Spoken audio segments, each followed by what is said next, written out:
Your doctor has almost certainly never sat you down and told you which snacks are good for your kidneys. I want to tell you why. Because the reason says everything. A kidney appointment in this country runs about 12 minutes. There is a billing code for a prescription and a billing code for a scan, but there is no code at all for the 10 quiet minutes it would take to explain what you should be reaching for at 3 o'clock in the afternoon. So the food talk is the first thing cut every single time. It is one of the most valuable conversations that never fits inside the room. I'm Dr. Emily Carter, and in 20 years of internal medicine, I have sat across the desk from hundreds of people over the age of 60, watching their creatinine climb on a lab report while feeling like there was nothing in their own two hands they could do about it. There is something you can do.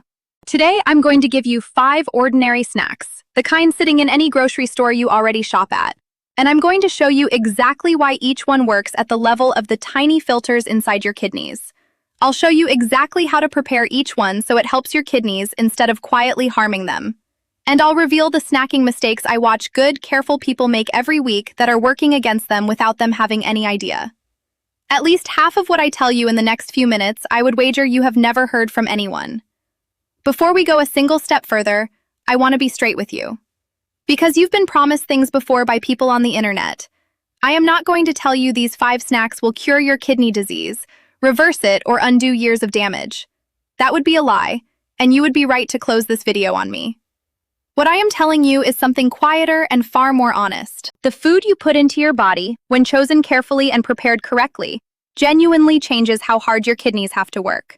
And a kidney that is working a little less hard is a kidney that holds its ground for longer. I'm not selling you anything here. This is physiology that is backed by kidney specialists at the National Institutes of Health, along with kidney nutrition guidance from the Mayo Clinic and the Cleveland Clinic. Let me tell you who I'm talking to. If your last lab test showed your creatinine creeping up past 1.22 or 1.5 or even higher, if a doctor has said the word stage 3 to you, maybe even stage 4, if you're getting up 2, 3, or 4 times every night to use the bathroom and you've started to dread it, you are exactly the person I made this for. And the plan is simple, so you know it's worth staying until the end.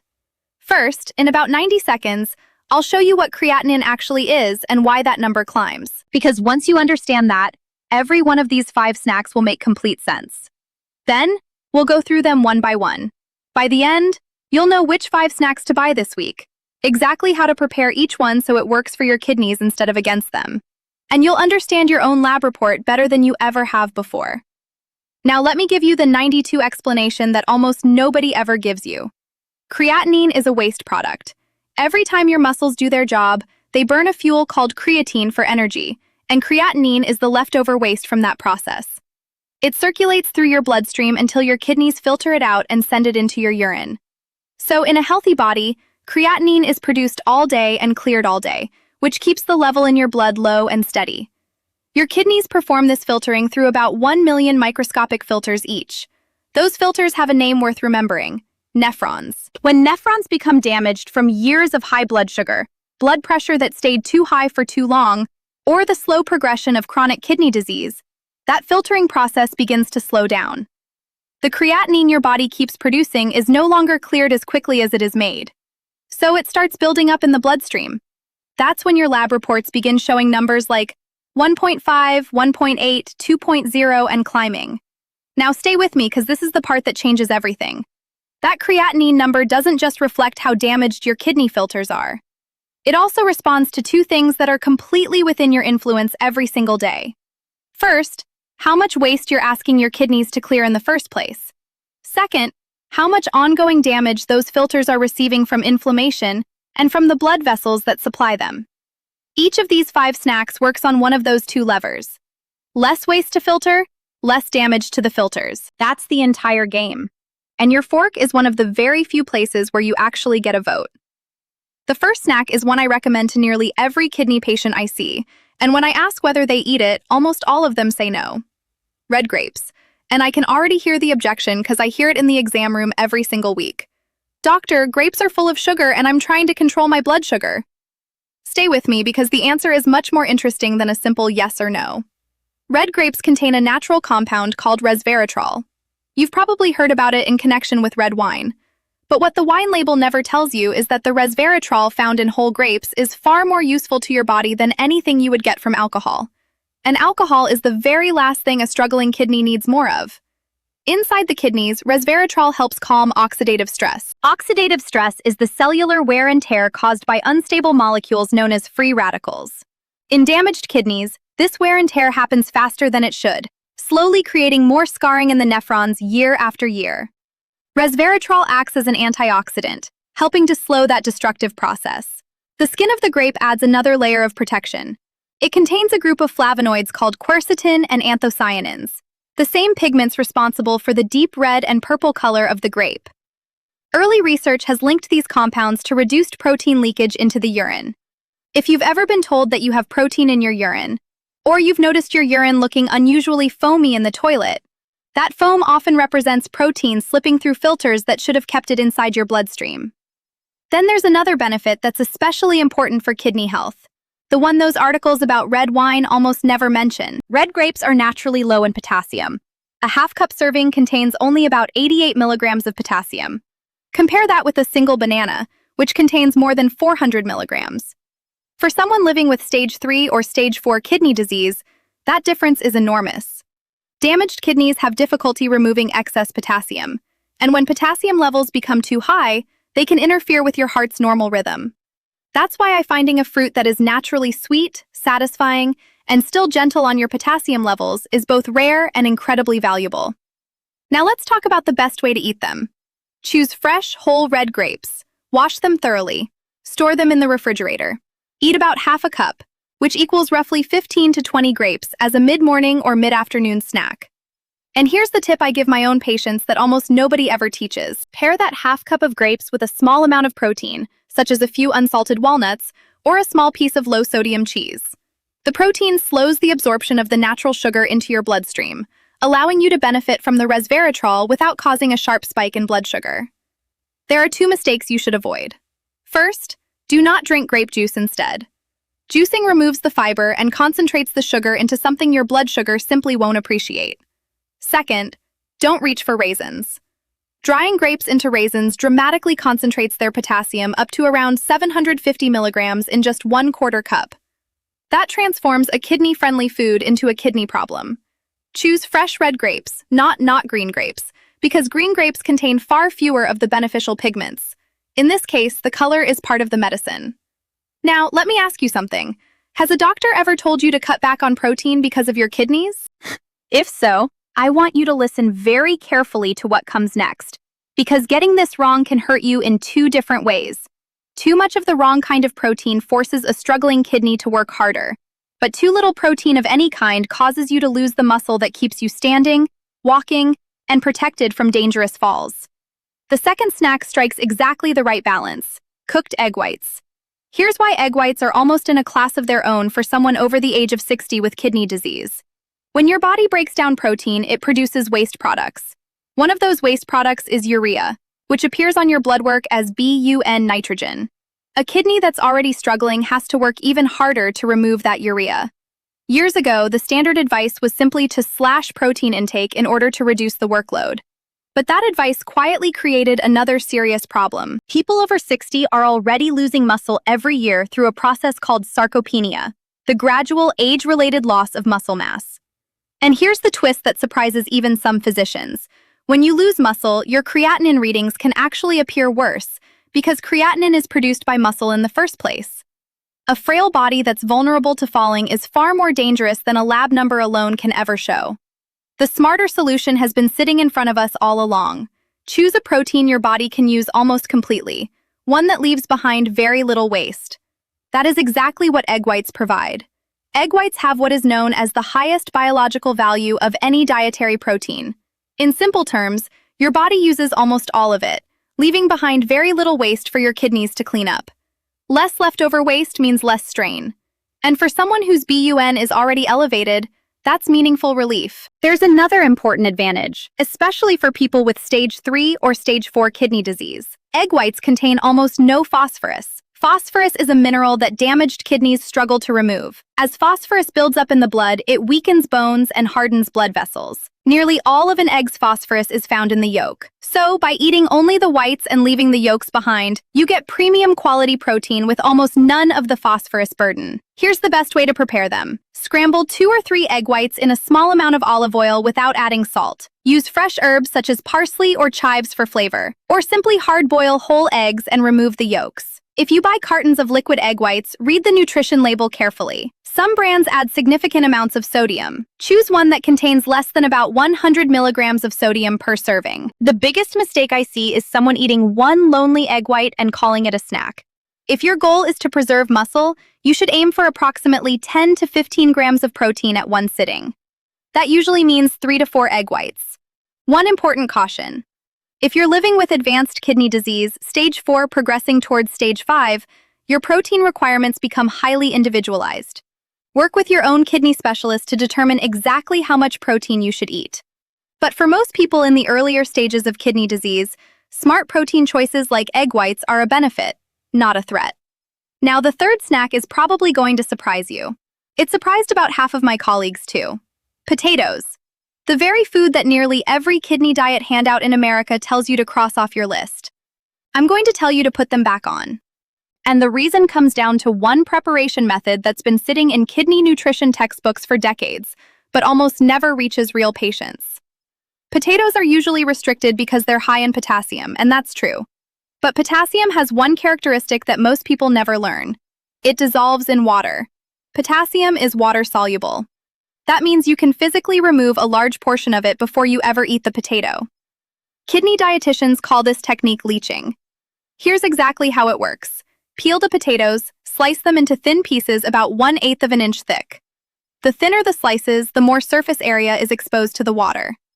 Place the slices into a large pot of warm water and let them soak for at least 4 hours. Halfway through the soaking time, change the water once.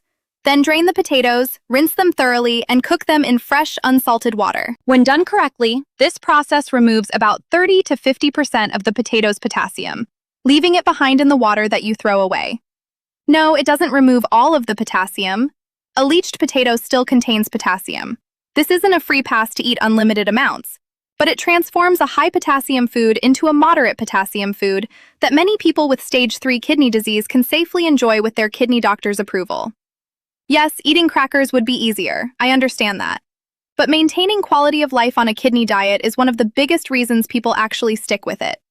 A potato is warm, it's filling, it's easy to chew, and it's genuinely satisfying in a way that a rice cake or a celery stick will never be. When people feel hungry and deprived, they abandon the diet completely. And abandoning the diet causes far more harm than a carefully prepared potato ever could. Here's how I recommend preparing it.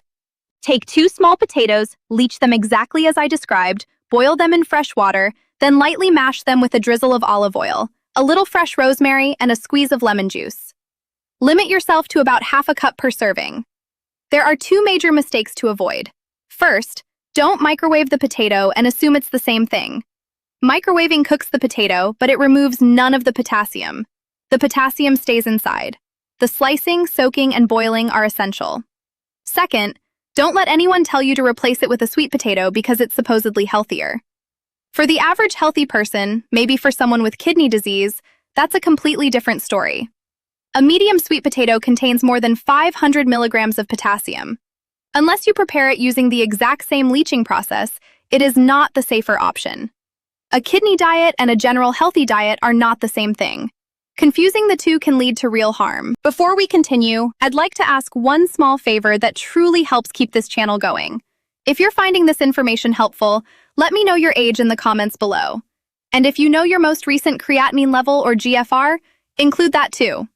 I read those comments and they help guide the videos I create next. And if you could take just a second to tap the like button, it helps YouTube share this information with more people over the age of 60 who are frightened by their lab results and have no one explaining what they actually mean. That's all. Now let's continue because the final 2 snacks are ones that most people have never even associated with kidney health. The 4th snack is one I recommend to nearly every kidney patient I see, regardless of the stage of disease. Cauliflower. The reasons go much deeper than what's written on standard kidney diet sheets.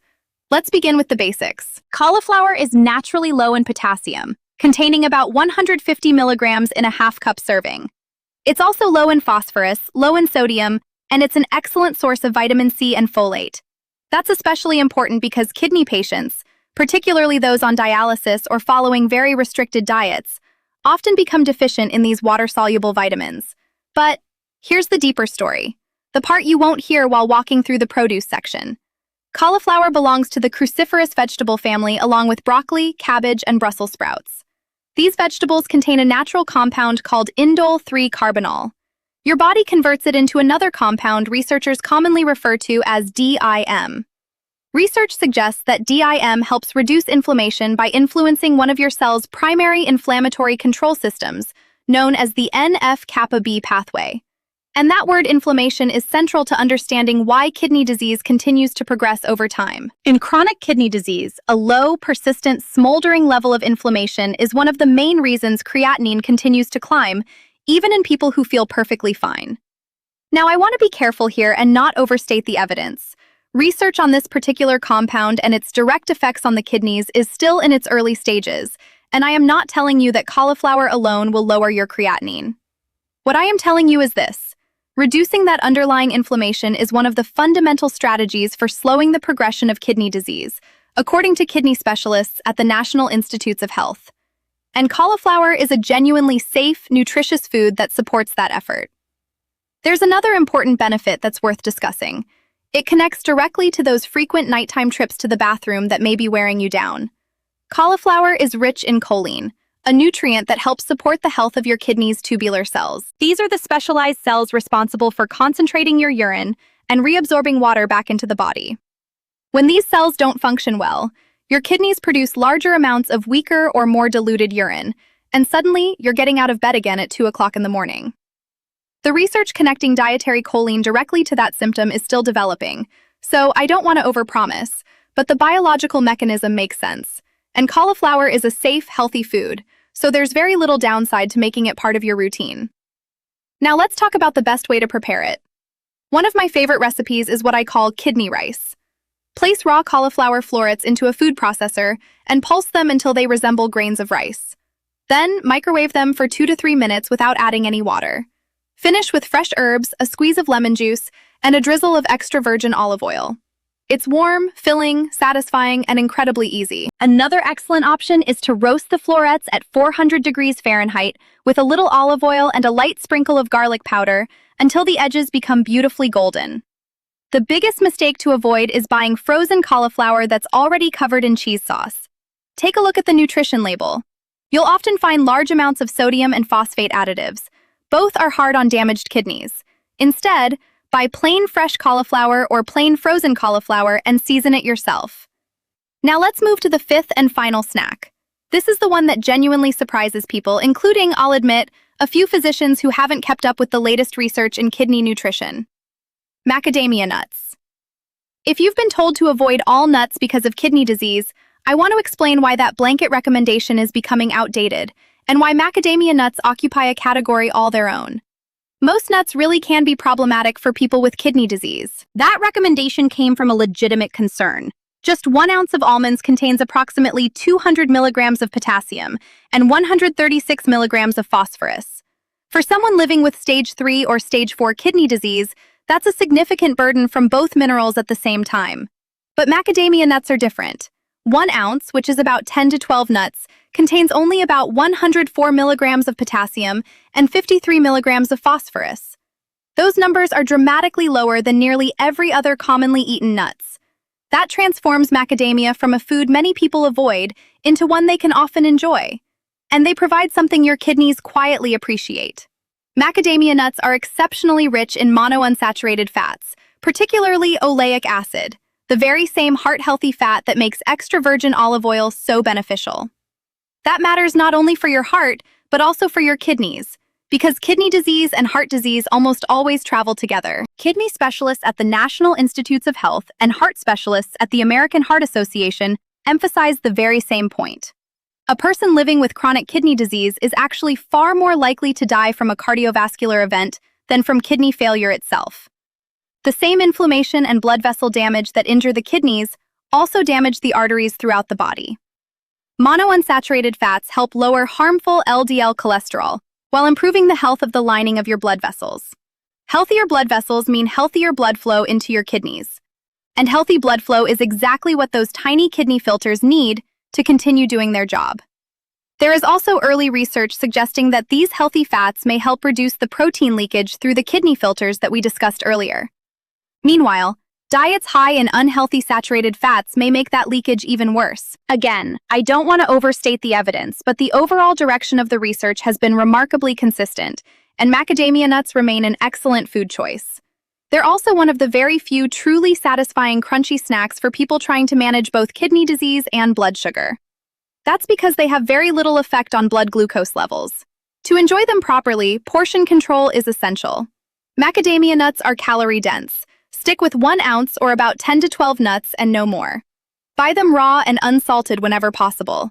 If raw isn't available, choose dry roasted varieties with no added oil and no added salt. Avoid flavored varieties coated in caramel, chocolate, or sweet seasonings, since these often contain added sugar, sodium, and phosphate additives. Here's one habit I recommend to many of my own patients. Measure out 10 to 12 macadamia nuts into a small container. In the afternoon, pair them with 4 or 5 fresh red grapes from the first snack, assuming your potassium allowance permits it. Now you've created a nourishing, kidney-friendly snack that requires virtually no preparation. One final warning, and this has nothing to do with your kidneys. It has everything to do with the dog lying at your feet. Macadamia nuts are toxic to dogs. Please keep them completely out of your pet's reach. Now let me tell you about a patient I'll call Walter, because his story is exactly why I continue making videos like this. Walter came to see me at the age of 67. Over the previous couple of years, his creatinine had gradually climbed until his chart officially showed stage 3 chronic kidney disease. Both his blood pressure and his blood sugar had remained elevated through much of his 60s. What he told me during that very first appointment is something I hear over and over again. He said he actually felt fine, which made those lab numbers seem completely unfair. He walked out of every appointment with another prescription, but not a single conversation about what was happening in his own kitchen. He was getting out of bed 3 times every night to urinate without telling anyone. He had quietly stopped traveling because of it, and he was frightened in the very particular way people become frightened when a lab number keeps climbing and nobody has given them anything practical they can actually do. So, we focused on 2 things. First, he continued taking every medication his kidney specialist prescribed, because nutrition should never replace the treatment recommended by your physician. Second, he became very intentional about what he ate between meals, using the exact same 5 snacks I've shared with you today. He replaced his afternoon crackers with fresh red grapes and a small handful of macadamia nuts. He learned how to leach a potato. His wife began making cauliflower rice. Over the months that followed, alongside his medications and regular lab work, his numbers stabilized. I want to choose my words carefully here because this is where people often make promises they can't keep. His creatinine did not return to normal. It simply stopped climbing and remained stable. His blood pressure improved. His nighttime trips to the bathroom dropped from 3 times a night to just once. But the thing he told me he appreciated most wasn't his lab results at all. It was the feeling that he had finally become an active participant in protecting his kidneys, instead of standing by helplessly watching them slowly fail. I also want to be honest about the other ending because I've seen it far too many times. The person who hears all of this intends to make changes, but never quite gets around to it, then comes back a year later with worse numbers and far fewer treatment options. The difference between those 2 stories is rarely about willpower, and it's almost never about money. Most of the time, the difference is simply this. One person made one small change this week while it was still fresh in their mind. The other waited for a someday that never came.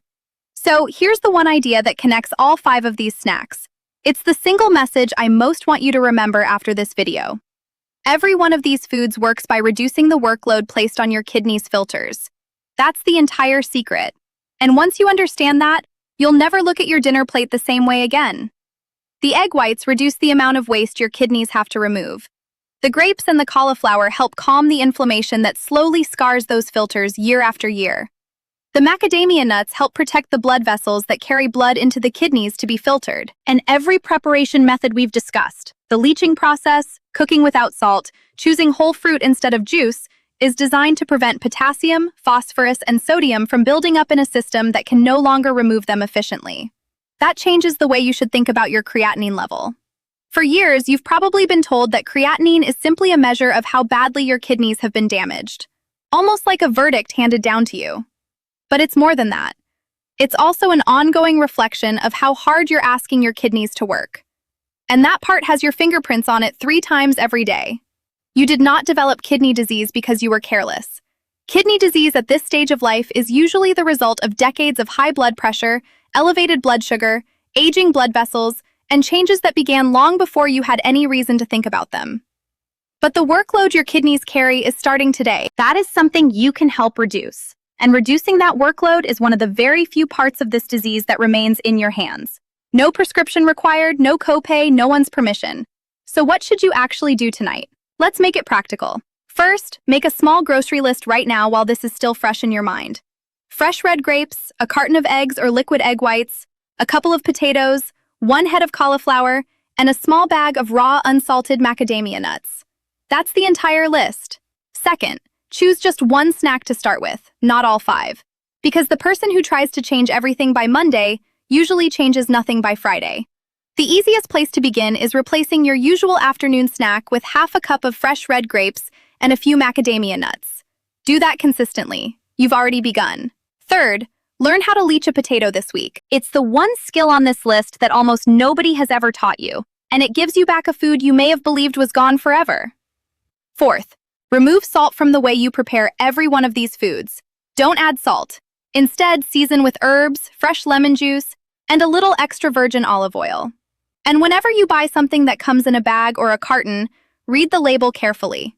Watch for sodium and watch for the word phosphate. Fifth, and this is the step that ties everything together. Keep every appointment with your kidney specialist. Keep getting your laboratory tests. Know your own numbers, your creatinine, your GFR, your potassium, your phosphorus. These snacks are designed to work alongside your medical treatment, never instead of it. Now, let me leave you with the one message I promise to include in every video because it's the most important one of all. There comes a point where this stops being a kitchen decision and becomes a phone call to your doctor. If you're living with stage 4 or stage 5 kidney disease, or you've ever been told that your potassium level runs high, please do not completely change your diet based only on a YouTube video, including this one. In advanced kidney disease, potassium and protein intake must be carefully adjusted to match your exact kidney function. Too much potassium can become genuinely dangerous for your heart. Take this video with you to your kidney specialist or a registered renal dietitian. Build your own personalized version of this plan together. I explain the science first so that this advice would make sense and so you'd be more likely to act on it. Here's what I hope you believe before you leave this video tonight. A creatinine number that continues to rise is not a sentence you simply sit back and accept. Today you've been given 5 practical, affordable foods that you can find in almost any grocery store. 5 real ways to reduce some of the burden carried by the tiny kidney filters that have worked for you every minute of your life, and now you know exactly how to prepare each one properly. Your kidneys have been working for you every second of every day without asking for thanks since before you were even born. Tonight you have the opportunity to start working for them. So, before you go, I'd like you to do 3 simple things for me. Choose one of these snacks and actually buy it this week, not someday. Tap the like button if this video explains something that your last 12-minute doctor's appointment simply didn't have enough time to cover. It truly helps YouTube share this information with more people your age who need it. And finally, tell me down in the comments how old you are and what your most recent creatinine level or GFR.